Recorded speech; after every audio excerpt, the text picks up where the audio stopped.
we would have him eat some M&Ms. And with a little corn syrup in them. Right on. Go ahead. yeah, but chocolate is a reward to the brain. And so, when they did everything correctly, hey, hand them an M&M.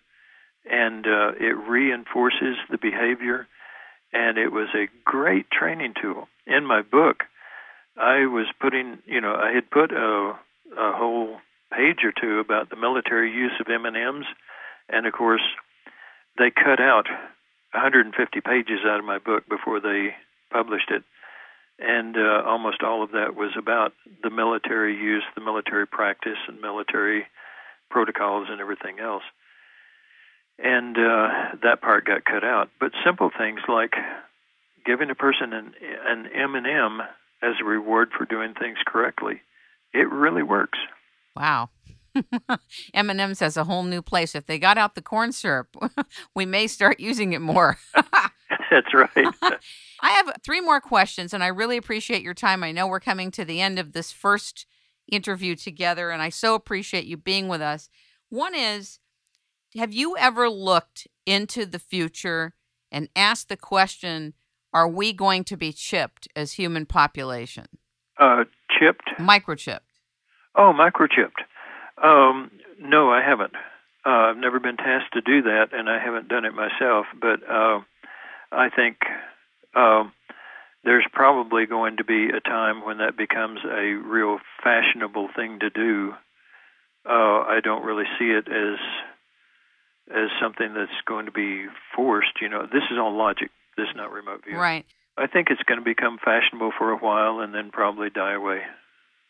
Because I know it's in the Bible, and there's a concern that this was written about long ago, and all of this has been in a $1 trillion industry where all kinds of things are chipped now. Clothes are chipped, and paper's chipped, and it's all barcodes. So I just wondered. It's all barcode, and it's all sales. Yeah.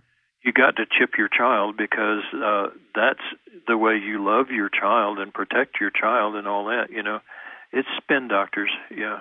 You had a ninja come to you for training. Yeah. You and I spoke a little bit about this, and I just think it's so fascinating. I was wondering if you could share from having trained a ninja, you training a ninja. Yeah. What that was like, what you learned from the ninja. Oh, well, I learned a tremendous amount from the ninja, probably more than he learned from me. But he came, they have a thing in ninja training called Sake no Jutsu, which is complete awareness of everything in 360 degrees around you, and within striking distance of a sword. And in order to become a 7th level black belt, they have to kneel in a hallway for, throughout an entire day, busy hallway. And at some time during the day, one of the higher level masters will come up and swing a sword at them. And it's a real sword. It's sharp. They either duck or they wind up in the hospital or the morgue or whatever. And this is over in Japan. And so he came and he said, the Sake no Jutsu is within striking distance of a sword, but people have guns now. Right. That's becoming a problem for the ninjas. And so anyway, he wanted to learn this ambiance exercise. Well, he took the remote viewing course just to learn the ambiance exercise. But I got a call a good 6 months after I finished the class, and he said, the neatest thing happened last night. My wife and I were going to a movie, and we had to park about 3 blocks away because the traffic and all. And after the movie, the streets were empty. We were walking back to the car, and he said, about a block and a half away, I realized that there were some guys waiting around the corner, waiting to jump out and mug us. So he said, we walked on, and sure enough, they jumped out and mugged us, and tried to mug us. And I said, well, are you all right?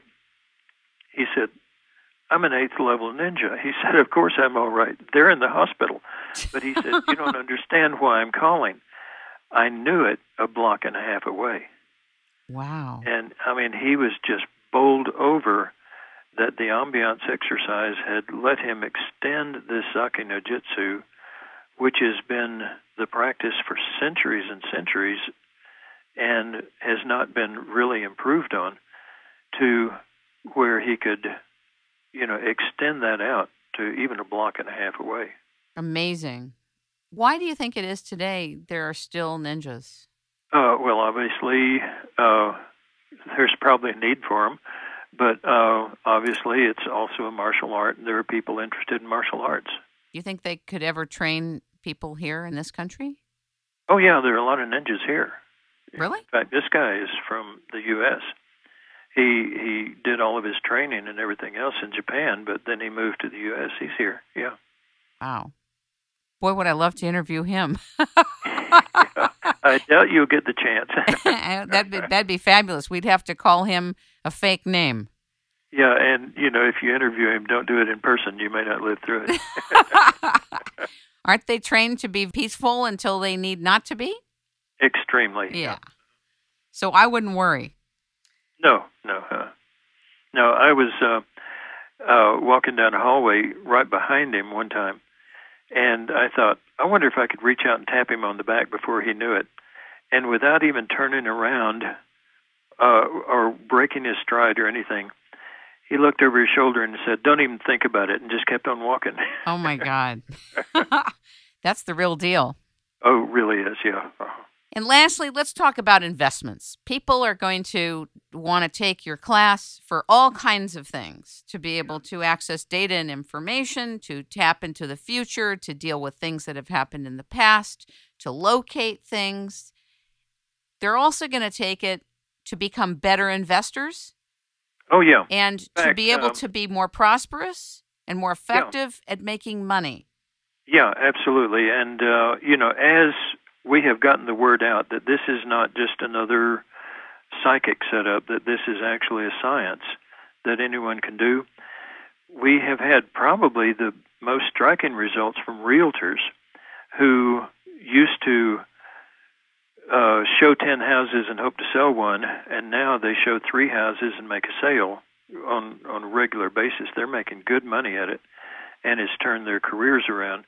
Investors, business people, archaeologists, like I was saying earlier, moon exploration and space exploration people, police. We have trained an awful lot of police, drug agents, you name it. And, gamblers. People come and they're professional gamblers, and they want to learn how to read people better. They want to learn how to read the roulette wheel better, and so on. And we've had a lot of success. The thing is, we are strictly real-world applications. Yes. We train with real-world things so that we can give immediate feedback. We train you for business. We train you for work with the police. We train you for finding missing kids. We train you for real-world things. What Melchizedek on the planet Scooby-Doo says about the way we should work our environment, we have nothing to do with that. We're that may be valuable information, and that may be good and real information that psychics get. But as a controlled remote viewer, it was born in the need to tell exactly what's going on in the battlefield and what will go on, exactly what's going on in the planners, in the politics of other countries and so on. And it was born in a practical, hard, real-world environment. And that's the way we keep it. I always tell people, if this doesn't pay for itself, then, we're doing something wrong. Because, you should be able to go back to your business, start making correct decisions every time, business decisions.